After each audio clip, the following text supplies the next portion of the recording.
Bueno, yo soy María Teresa Dalmaso, hice mis estudios de letras en la Universidad Nacional de Córdoba en un momento en que tuve la extraordinaria suerte de encontrar como profesor a Luis Prieto. Lamentablemente solo pude hacer el curso de lingüística.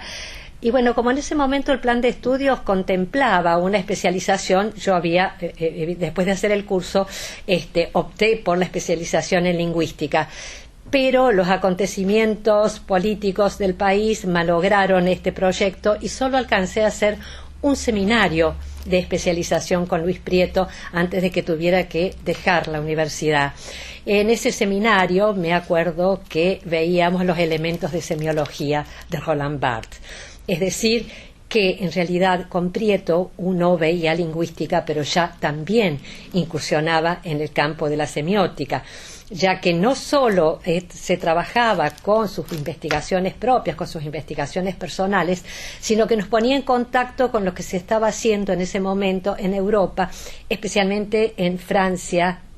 y en Italia. Bueno, desafortunadamente ese tiempo se clausuró por un periodo bastante largo. Algunos años después tuve la oportunidad de obtener una beca en la Universidad Católica de Lovaina, en Bélgica, para realizar un doctorado en lingüística. Me fui. Hice el doctorado en lingüística, es decir, a pesar de que durante ese periodo y en mi tesis de doctoral tuve que trabajar sobre temas estrictamente lingüísticos, nunca dejé de interesarme por la semiología. Tuve la fortuna de que cuando volví al país, cuando ya se estaba por iniciarse el periodo, ya se iniciaba el periodo democrático, pude ingresar a la carrera de Ciencias de la Comunicación como docente y por circunstancias de la vida me tocó hacerme cargo de lo que en ese momento se llamaba Teoría Semiológica General. Un año después también fui convocada por la Universidad Nacional de Río Cuarto para hacerme cargo de semiótica y de lingüística. A partir de ese momento todas mis investigaciones se orientaron al campo de la semiótica y particularmente, especialmente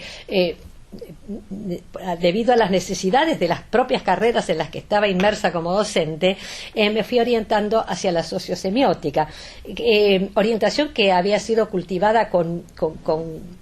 mucha intensidad, que caracterizaba de alguna manera las investigaciones más importantes en la Argentina. Años después, a principios de los 90, conjuntamente con Silvia Tabachnik, creamos la maestría en sociosemiótica. Y ya a principios del 2000, más precisamente en 2003, comenzamos con el doctorado en semiótica. Bueno, es decir que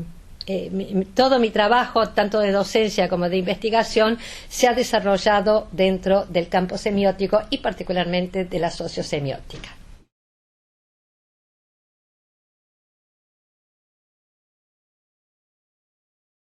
Bueno, hablar de mis investigaciones es en realidad hablar de las investigaciones de todo un equipo, algunos de cuyos miembros me acompañan desde mi regreso al país. Nosotros partimos de la intención, del propósito de poner a dialogar la teoría de los discursos sociales de Verón con la teoría del discurso social de Angenot, pero también con la teoría de la razón de ser, del conocimiento de la realidad material, tal como la había planteado Luis Prieto.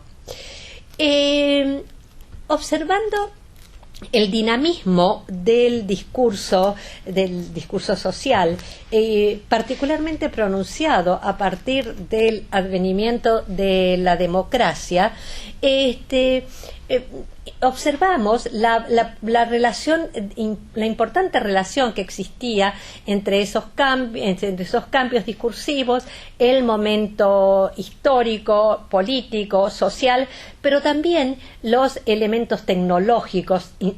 Pudimos apreciar su incidencia en estas modificaciones en el discurso, en estas transformaciones.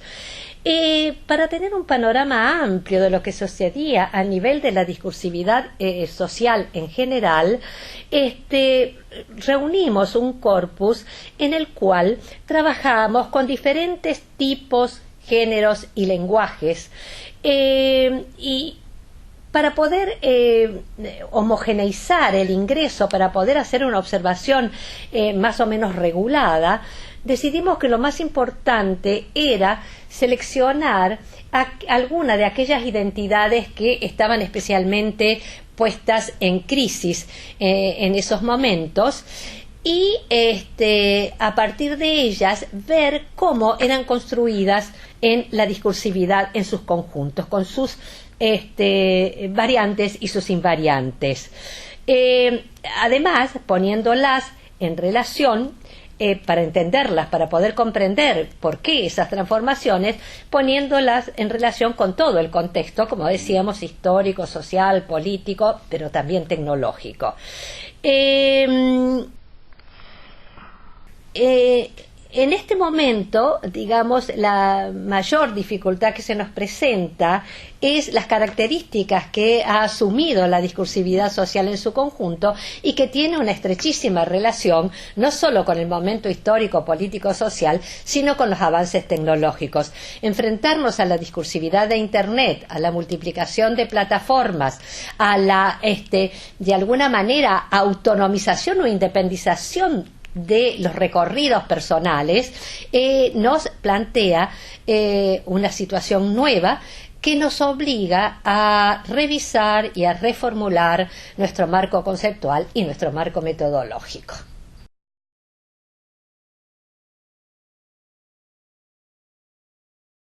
Bueno, creo que en todo caso, para los que estamos tratando de abordar el problema del discurso social desde una perspectiva sociosemiótica, una de las dificultades más importantes que se nos presenta es el tener que abordar el estudio de una discursividad muy particular, que tiene las características de dispersión enunciativa, de flujo incesante, de carácter efímero, que es el de las redes sociales. Ahora, sin embargo, a pesar de todas estas características de las redes y del recorrido vertiginoso de los usuarios por las diversas plataformas, y muchas veces aparentemente aleatorio, creemos que se puede detectar la existencia de corroborar la existencia de líneas hegemónicas que atraviesan el discurso social. Es decir, que hay una circulación de ideologemas que es visible, que es palpable, y a partir de esa apreciación creemos que también es factible poder detectar cómo, a pesar de esa aparente autonomía, de esa aparente independencia, podemos ver cómo funciona, cómo esa discursividad es articulada por elementos ideológicos y por una forma de poder que está en una permanente renovación. Ahora, creo que lo más importante, lo que deberíamos tratar, lo que aspiramos a tratar de detectar a pesar de todas esas dificultades, es la existencia de alguna manera de ciertas características doxáticas en el discurso, la presencia de estrategias enunciativas comunes, de lógicas argumentativas que le dan sustento, y también de determinado tipo de recursos retóricos que hacen a las características del discurso de una época determinada, en particular de esta época en la discursividad en nuestro país.